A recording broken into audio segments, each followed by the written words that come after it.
하나님의 말씀은 요한복음 12장 23절입니다. 신약성경 168면 요한복음 12장 23절에서 26절까지 받들어 있습니다.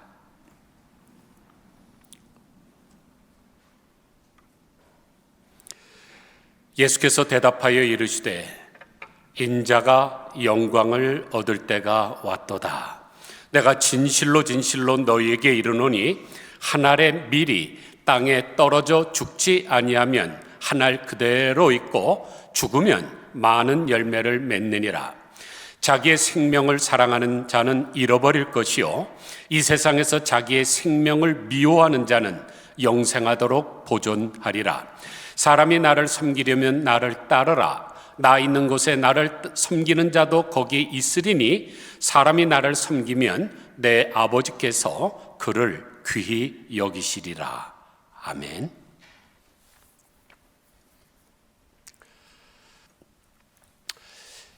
(20세기) 초 일본에 나가노 마키라는 목사님이 계셨습니다. 신학교를 졸업하고 이제 교회를 개척해야 되겠다 작정을 하고 어디를 갈까 고민하다가 그래, 황무지로 가자. 지금 여기에서 동서남북 100km 안에 기독교인이 단 한 명도 없는 곳을 찾아서 가자. 그리고 아내와 두 아들을 데리고 갔습니다. 가나사와라는 지역으로 가서 천막을 치고 아내와 두 아들을 데리고 창립 예배를 드렸는데 1년이 지나고 2년이 지나고 5년이 지났는데 단 한 명도 찾아오는 사람이 없습니다. 얼마나 절망이 됐을까요? 저도 그런 똑같은 경험이 있기 때문에 제가 그 기분을 잘 압니다. 여러분 잘 아시다시피 제가 네 분이랑 교회를 개척하지 않았습니까? 그때 두 가정인데 두 분이, 한 부부가 뉴욕에 있는 따님을 방문하기 위해서 떠났는데 공교롭게 그 주간에 동일하게 또 한 분은 샌디에고에 있는 아들집을 방문을 했습니다. 그래서 이 넓은 데에 저의 아내와 두 아들 앉혀놓고 설교를 하는데 눈은 여기에 가지를 않고 문으로 자꾸만 갑니다. 누군가 한 사람만 들어왔으면, 누군가 한 사람만 들어왔으면 하는 거죠. 그런데 나가노 목사님은 하나님께서 이 황무지로 보냈을 때에는 분명히 어떤 섭리가 있을 것이다 생각하고 인내하며 참았습니다. 그런데 5년이 지난 어느 날 수요일 저녁 하나님께서 감동을 하셨는지 젊은 청년 하나가 들어와서 딱 앉습니다. 얼마나 감격을 했는지 오 하나님 감사합니다. 마치 100만 대군을 얻은 것과 같았습니다. 그래서 그날 저녁 나가노 목사님은 5년 동안 설교했던 그 어떤 설교보다 열정적으로 설교를 했습니다. 그리고는 예배가 끝난 후에는 그 청년을 자기 집으로 초대를 해서 이제 식사를 하게 됐습니다. 식탁에다 잘 차려놓고 이제 딱 먹으려고 그러는데 갑자기 이 청년이 옥 하더니 핏덩어리가 그냥 밥상 위로 툭 튀어나왔습니다. 보니까 폐병 환자입니다.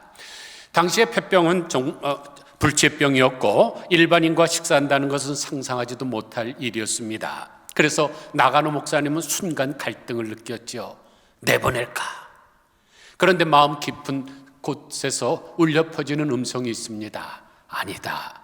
5년 만에 처음 찾아온 교인인데, 그래서 행주를 가져와서 토한 피를 깨끗이 닦고 밥상을 다시 차려서 식사를 하면서 청년의 이야기를 들었습니다.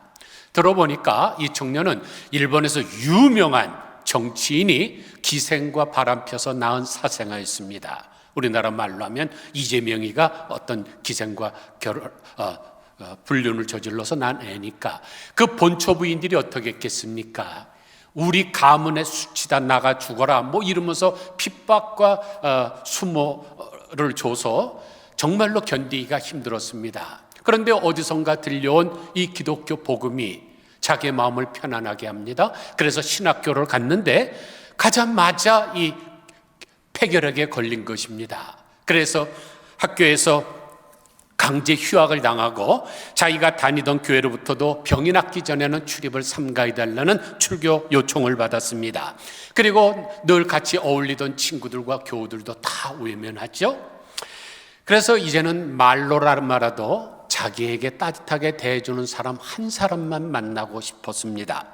그런데 어디를 가도 그런 사람을 만나지 못해서 자살하려고 작정을 하다가 누군가 이야기를 합니다. 저기에 가면 나가노 막기라는 목사가 있는데 5년 동안 개척교회를 하는데 단 한 명도 오지 않지만 끝까지 견디는 사람 있다. 그 사람을 가서 만나보라고 합니다. 그래서 내가 이번에 가서 그 사람을 만나봤는데도 그 사람이 기독교인답게 살지를 않는다면 나는 그날 자살을 하리라. 그리고 찾아온 것입니다. 이제 나가노 목사님 부부가 이 폐결핵 환자를 자기 집에서 지극정성으로 같이 살면서 대접을 합니다. 그러자 폐결핵도 완치를 받고 신학교를 마치고 빈민을 위한 목회를 시작했습니다. 그때 사진이 바로 이 사진이죠. 지지리도 못 사는 빈민촌 아닙니까? 그런데 당시 빈민들에게 있는 가장 고통스러운 게 뭘까요? 변비입니다. 여러분, 왜 먹지 못하는 사람들이 변비가 있는 줄 아세요? 섬유질이 모자라서 보다도 이게 생존 본능입니다. 몸 안에 들어온 음식에서 영양분을 빨아 먹어야 되는데 먹은 게 없으니까 그 줄인 창자는 그 안에 있는 똥에서라도 물기라도 더 빨아 먹으려 그러기 때문에 똥이 딱딱하게 굳는 거죠. 그래서 빈민사역을 하신 이 나가노 목사님이 매일 하는 일과가 손가락으로 항문을 파서 똥을 빼주는 일이었습니다. 그런데 이런 소문이 널리 퍼져나가자 한 신문기자가 찾아와서 묻습니다. 아무리 그래도 그렇지 당신은 어떻게 그런 행동을 할 수 있습니까? 그러자 그 새 목사는 저는 배운 대로 합니다. 저의 선생님은 내가 토해낸 폐결핵 핏덩이도 닦아주셨습니다. 그러므로 그분이 해주신 것에 비한다면 이 정도는 아무것도 아닙니다 라고 대답을 합니다. 이분이 누굴까요? 20세기 동양의 성자라고 불리우는 가가와 도요이코 목사님입니다. 그러므로 나가노 목사가 없었다면 그 유명한 가가와 도요이코는 없습니다. 그래서 24절을 보니까 내가 진실로 진실로 너에게 이르노니 한 알의 밀이 땅에 떨어져 죽지 아니하면 한 알 그대로 있고 죽으면 많은 열매를 맺느니라고 하셨습니다. 제가 보통 설교를 하면서 어떤 유명한 사람의 이름을 거론을 할 때는 그 사람의 사진을 제가 찾아내서 그것을 화면에 띄우는데 이 나가노 목사님은 인터넷 그 어디에도 사진을 찾을 수가 없습니다.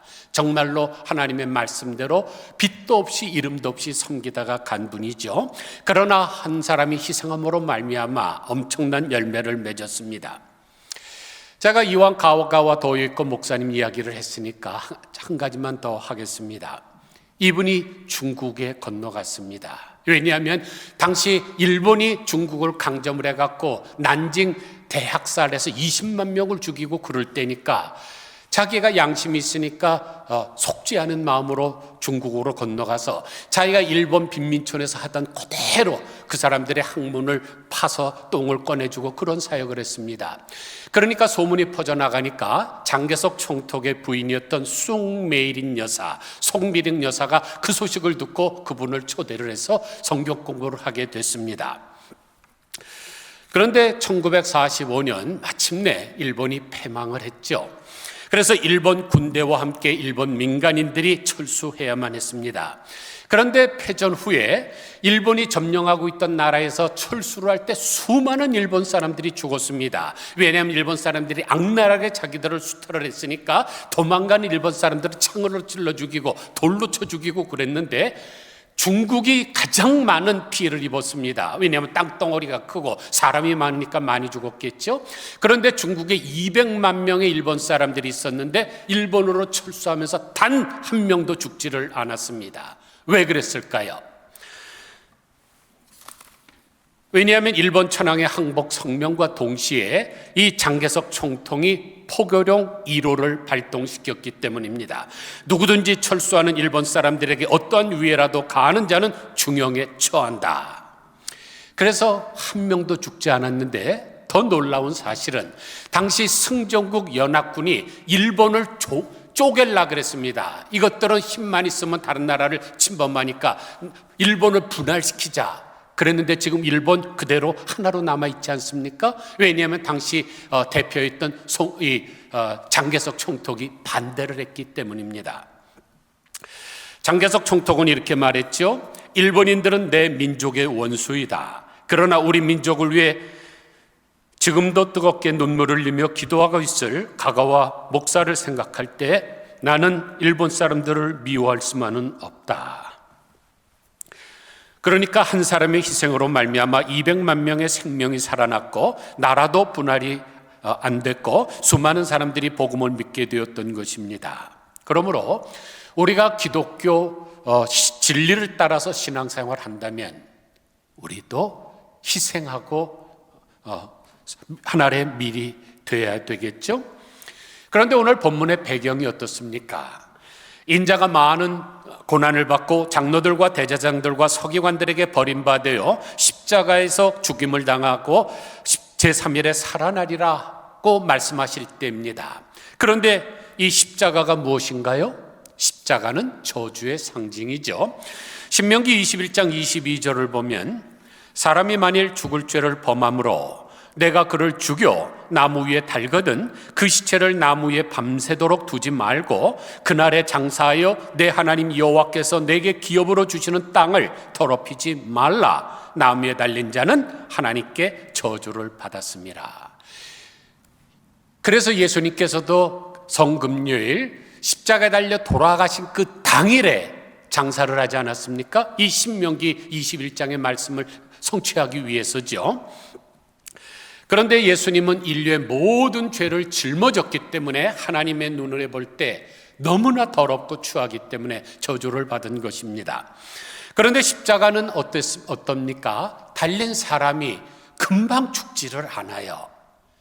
굉장히 오랜 시간에 걸려서 죽습니다. 그러니까 인간으로 하여금 최대로 고통을 많이 느끼게 하는데 점점 의식이 가물가물해지면 독수리가 와서 살아있는 채로 눈도 파먹는 거죠. 그러니까 왜 십자가형을 주셨습니까? 우리가 지은 죄가 이렇게 무겁다는 것을 보여주기 위함 아닙니까? 그런데 그런 때를 예수님께서 뭐라고 하셨어요? 23절 보니까 예수께서 대답하여 이르시되 인자가 영광을 얻을 때가 왔노라. 지금 고통 속에서 죽어가야 될 바로 그 시간이 왔는데 예수님께서 내가 영광을 얻을 때가 왔도다라고 말씀을 하십니다. 왜냐하면 당신께서 희생하심으로 말미암아 온 인류를 구원하셨기 때문이죠. 그래서 바로 이어서 역설적 진리가 나옵니다. 25절 보니까 자기의 생명을 사랑하는 자는 잃어버릴 것이요 이 세상에서 자기의 생명을 미워하는 자는 영생하도록 보존하리라. 이 구조를 보면 세 가지가 대조 비교되고 있습니다. 첫째, 생명이라는 단어와 영생이라는 단어. 둘째, 사랑하는 이라는 단어와 미워하는 이라는 단어. 셋째는 잃어버릴 것과 영원토록 보존될 것이 비교되고 있습니다. 그런데 여기 사랑한다, 자기의 생명을 사랑하는 것, 여러분 이게 뭐가 잘못됐어요? 자기의 생명을 사랑해야 또 내 이웃도 나와 같이 사랑하지 않겠습니까? 그런데 여기서 사랑한다고 할 때 그 단어는 집착한다는 뜻입니다. 그러니까 자기의 생명을 잃지 않기 위해서 집착하는 사람은 잃어버릴 것이요 자기의 생명을 희생하는 자는 영생하도록 보존된다는 것이 우리 기독교가 말씀하는 파라독스입니다. 역설적 진리죠. 그런데 여기서 특별히 비교하고 있는 것이 생명이라는 단어와 영생이라는 단어입니다. 이 생명은 헬라어로 수케이고 영생은 조에입니다. 수케이, 조에, AA 외우기 쉽죠.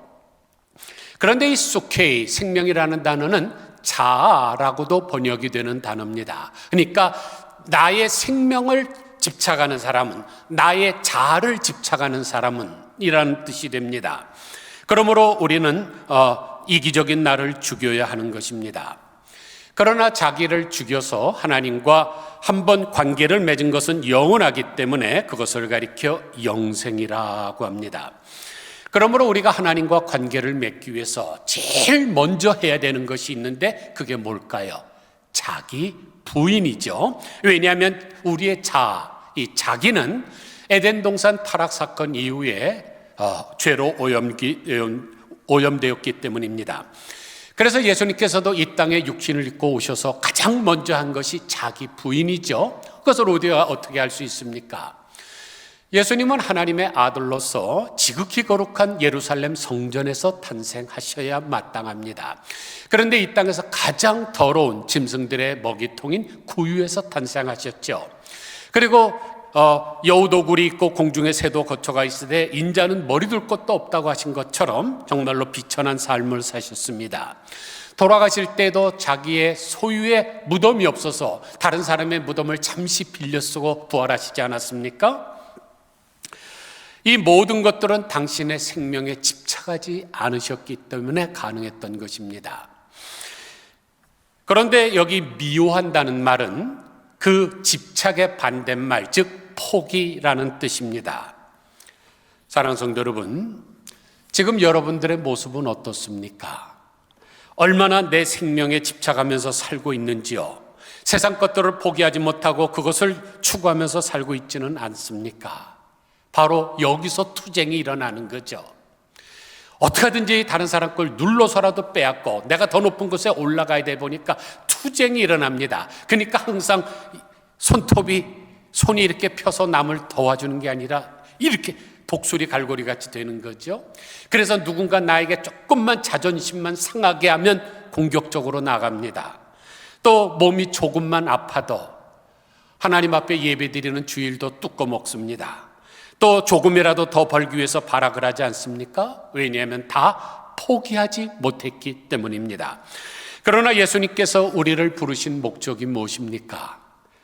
주님 말씀하시기를 누구든지 나를 따라오려거든 자기를 부인하고 십자가를 지고 나를 따를 것이라고 하셨습니다. 즉 우리를 부르신 목적과 까닭은 십자가로의 초대입니다. 그러므로 성도의 삶은 이 희생과 포기가 수행되어야 됩니다. 그것이 없이는 그리스도인이 아니죠. 제가 여러 해를 겪은 사람이 있습니다. 안수를 기도한다, 치유 사역을 한다, 특별한 성경 해석을 한다, 난리 버거지를 치는데 여러 해를 제가 지켜봤는데 그 사람에게서 단 한 번도 희생이라는 것을 본 적이 없습니다. 이것은 아주 잘못된 신앙이죠. 우리가 부모들이 자녀를 키울 때 뭐를 가르칩니까? 올바르게 사는 법을 가르치는 게 목적이죠. 그런데 올바르게 사는 법을 가르칠 게 항상 전제되어야 되는 것이 두 가지입니다. 하나는 선택할 것과 포기할 것. 어떤 것은 선택하고 어떤 것은 포기할 것. 이것을 신학적으로 attachment, detachment라고 그럽니다. 이 포기와 집착과 포기를 잘 못하는 애들은 커서 바른 길을 가지를 못합니다. 그런데 대개 인생의 깊이를 알게 되는 때가 언젠가요? 다시 말해서 언제 집착해서 포기로 바뀌던가요? 대부분 엄청난 사건을 경험하든지 아니면 엄청난 질병에 노출되었을 때입니다. 예를 들어서 어떤 사람이 심장마비에 걸려서 쓰러져 갖고 앰뷸런스에 불려 갖고 지금 병원 ICU에 입원해 있습니다. 자기 의도가 되지 않도록 지금 그냥 연명투부들이 코에 목에 막 그냥 링게로 받고 있습니다. 그런데도 그 사람이 내가 여기서 나가면 돈 벌어야지, 이렇게 사업해야지, 그런다면 그 사람은 정신 차리지 못한 사람이죠. 그런 것을 경험하면서 우리의 인생이 개벽되는 것입니다. 내가 잘못 살아왔구나. 그래서 솔로몬 왕이 쓴 책이 3권인데 젊었을 때 지은 책이 아가서입니다. 중년 때 지은 것이 잠언입니다. 그리고 노년 때 쓴 책이 전도서죠. 그런데 아가서는 무엇을 노래합니까? 사랑을 노래하죠. 술람민 여인과 사랑을 노래합니다. 그런데 중년에 쓴 잠언은 지혜를 노래합니다. 그런데 말년에 쓴 전도서는 어떻습니까? 헛되니 모든 것이 헛되도다. 자기가 하나님 없이 쾌락적인 삶을 살았던 과거가 후회돼서 허물을 노래하지 않습니까? 그런데도 포기해야만 할 때도 포기하지 못하는 사람이 있습니다. 한 사람 예를 들지요. 김영삼 대통령 시절에 김영덕 국무총리가 삼청동 총리 관저에서 회의를 주재하다가 뭔가 필요한 자료가 있어서 과천종합청사에 있었던 안치순 행정조정실장을 전화로 불렀습니다. 총리와 이 행정조정실장 사이에 대화를 하던 중에 뚜룩 하면서 전화가 끊어졌습니다. 이 김영덕 총리가 뭔가 이상하다 그래갖고 총리실에 전화해갖고 지금 올라가 보라, 그 실장방에 한번 가보라. 실장방에 딱 들어갔더니 어떻게 됐을까요? 전화기는 내동기에 쳤고 팔다리는 쭉 쳐졌고 고개는 책상에 꼬나박았습니다. 대화하던 중에 심장마비가 온 거죠. 그래서 비서는 급히 안치순 실장을 업고 경복궁 바로 옆에 있던 국군통합병원으로 운송을 했습니다. 그러자 당시 육군의 의무감이었던 전태준 박사팀이 최선을 다해서 소생시키려고 노력을 했지만 도저히 살려낼 수가 없었습니다. 하는 수 없이 안치순 실장의 부인에게 전화를 했는데 돌아가셨습니다라는 말이 차마 나오지 않아서 위독하시니 병원으로 오셔야 되겠습니다. 잠시 후에 헐레벌떡 도착한 부인이 병원장과 입구에서 맞아뜨렸습니다. 그런데 지혜로웠던 부인은 눈치를 팍 채고 돌아가셨습니까? 라고 물으자 예, 잠시 전에 운명하셨습니다 라고 했습니다. 그러자 부인이 졸도를 했습니다. 그리고 정신 차리고 깨어나고 나서 병원장을 따라 남편의 시신이 있는 방으로 돌아갔습니다.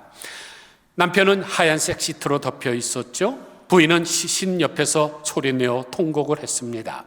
마침내 병원장은 이 병원에는 시체를 보관할 수 있는 냉동시설이 없으므로 서울대학교 병원으로 옮겨야만 하겠습니다 라고 했더니 눈물을 닦은 부인이 놀라우리만큼 차분한 목소리로 이렇게 요청을 했습니다. 원장님, 저에게 5분만 주십시오. 그리고는 남편의 시신이 덮고 있는 흰천을 벗겨내고 이미 싸늘한 시체로 버려버린 남편을 머리에서부터 발끝까지 정성스럽게 입맞췄습니다. 그리고 살아가는 남편의 손을 폭에 엎은 후에 이렇게 기도했습니다. 이 기도문은 그 자리에 있었던 분에 의해서 전해졌는데, 하나님, 오늘 사랑하는 남편을 하나님께 보내드립니다. 부디 따뜻하게 맞아주십시오. 남편의 신앙심이 저보다 더 깊고 하나님을 사랑하였음을 하나님께서 알고 계십니다. 그러나 워낙 나라 일이 바빠 남편이 제대로 예배에 참석할 수 없었던 죄를 죄송스럽게 생각합니다. 이제 제가 살아있는 동안 남편 목까지 더 열심히 하나님을 위해 살겠습니다. 그러니까 안치순 실장이 어떤 분입니까? 오랫동안 신앙생활 했습니다. 부인보다도 신앙이 더 좋은지도 모릅니다. 그런데 나라 일에 더 집착을 하고 주일날 하나님을 위해서 포기해야 될 것을 포기하지 못하니까 남은 것은 무엇입니까? 후회와 회한과 통곡과 싸늘한 시체뿐이죠. 그러므로 우리는 생명이 있을 때 절대로 집착하지 말아야 됩니다. 그래야 영생을 보존합니다.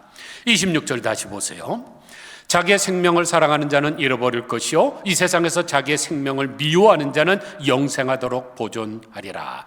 여기 보존하리라는 단어가 필락세인데 영원한 생명을 다시 얻는다는 뜻입니다. 그러므로 자기의 생명을 집착하면 잃어버리지만 포기하면 영원토록 보존됩니다. 여러분이 잘 아시는 다미엔 신부 많이 들어보셨죠? 벨기에에서 태어난 성자입니다. 이분은 유복한 가정에서 태어났는데 누나 둘은 수녀고 형은 사제였습니다.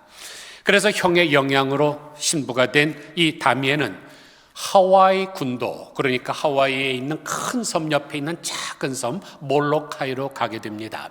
그런데 그 몰로카이는 당시 미국에 있는 모든 문둥병자들을 강제로 잡아다가 수용하던, 한국으로 말하면 소록도와 같은 것이죠. 그러니까 거기서는 싸움이 끝날 날이 없습니다. 생명에 대한 애착도 없고 그러니까 매일 싸움만 하죠. 또 자살자도 늘어갔습니다.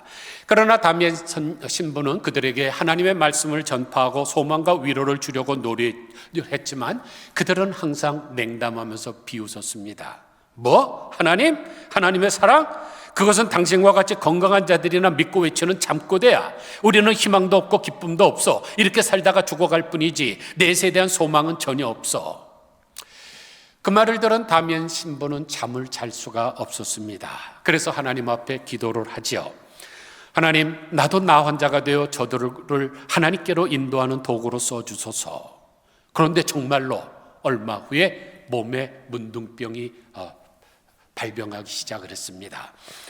육체는 좀 썩어 문드러져 갔습니다. 그러나 다미엘은 너무나 기뻤습니다. 자신을 비웃는 나 환자들 앞에 떳떳하게 설 수 있게 되었기 때문입니다. 그래서 그는 힘차게 외쳤죠. 사랑하는 형제들이여, 나를 보십시오. 나의 얼굴, 나의 손, 나의 온몸을 보십시오. 나의 형체는 나병으로 변해가고 있습니다. 그러나 나의 영혼을 보십시오. 육체가 어떻게 되든지 내 속에는 평안을 누리고 있는 영혼이 있습니다. 사랑하는 형제들이여, 나를 따라 예수님을 믿으십시오. 그때부터 나 환자들이 마음문을 열고 예수 그리스도를 영접하게 되었습니다. 그러자 다투던 삶의 평화가 도래했고 자살자는 없어졌고 하늘 소망을 품은 자들로 변하기 시작했습니다. 다미엘 신부의 한 사람의 희생이 몰로카이 섬의 기적을 이룬 것이죠. 이게 바로 다미엘 신부님의 무덤입니다. 여러분의 눈에는 어떻게 보이십니까? 저는 지상 낙원같이 보입니다. 그 아름다운 하와이 군도에 있는 섬에 야자수가 있고 울타리가 쳐 있는 에덴 동산, 그게 단어가 원래 울타리가 쳐 있는 동산이라는 뜻인데 바로 에덴 동산 같습니다. 비록 검은색 십자가로 만들었지만 하나님께서 그를 보존하셨습니다. 그런데 보존하기만 하는 것이 아니라 더욱 귀하게 여기십니다. 26절 보니까 사람이 나를 섬기려면 나를 따르라. 나 있는 곳에 나를 섬기는 자도 거기 있으리니 사람이 나를 섬기면 내 아버지께서 그를 귀히 여기시리라. 여기 귀히 여긴다는 단어가 티메세이라는 단어인데 영예를 수여한다는 뜻입니다. 값을 매긴다는 뜻이죠. 우리가 주님을 위해서 충성하고 그것을 위해서 나의 희생을 희생하고 내 생명을 집착하지 않으면 하나님께서 심판하신 그날에 우리를 영광스러운 반열에 세우시고 우리에게 상급을 주시는데 그게 바로 귀히 여기시는 것입니다. 그러나 세상의 모든 영예와 권력을 얻은 사람이라고 할지라도 희생이 없다면 그 사람에게는 어떠한 가치도 부여하지 않습니다. 왜냐하면 혼자 잘 먹고 잘 살았고 이미 이 땅에서 다 상을 받았기 때문이죠. 그러므로 인생의 성공과 실패는 진실한 마음으로 희생하며 하나님을 섬기는 여부에 따라서 결정이 됩니다. 아무쪼록 그리스도를 따르는 성도로서 땅에 떨어져 죽는 미랄이 되어 많은 열매를 맺으시고 영원한 생명을 보존하시고 귀하게 여기시는 놀라운 은총을 받는 우리 모두가 다 되시기를 주님의 이름으로 간절히 축원드립니다. 기도하겠습니다.